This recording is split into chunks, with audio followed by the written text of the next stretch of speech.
বাংলা নববর্ষ 1433 উপলক্ষে কানাডার টরন্টোতে বর্ণিল আয়োজন উদযাপন করল টরন্টোর প্রাচীন আবৃত্তি সংগঠন বাচনিক।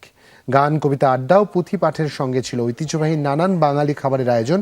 আয়োজকদের মতে নতুন প্রজন্মকে বাংলার আদি খাবার ও সংস্কৃতির সঙ্গে পরিচয় করিয়ে দিতেই এই উদ্যোগ। প্রবাসে এমন আয়োজন কিছুটা কঠিন হলেও বাচনিক জানায়, নববর্ষ বাঙালির প্রাণের উৎসব, যার জন্য থাকে সারা বছরের অপেক্ষা। এই আয়োজনে অংশ নেন কবি, লেখক ও সংস্কৃতি অনুরাগীরা। আগামীতে এই আয়োজন আরও বড় পরিসরের করার প্রত্যাশা আয়োজকদের।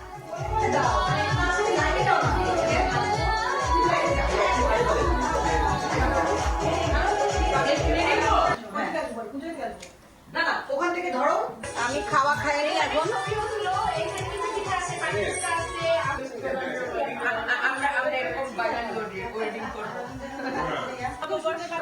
শুভ নববর্ষ।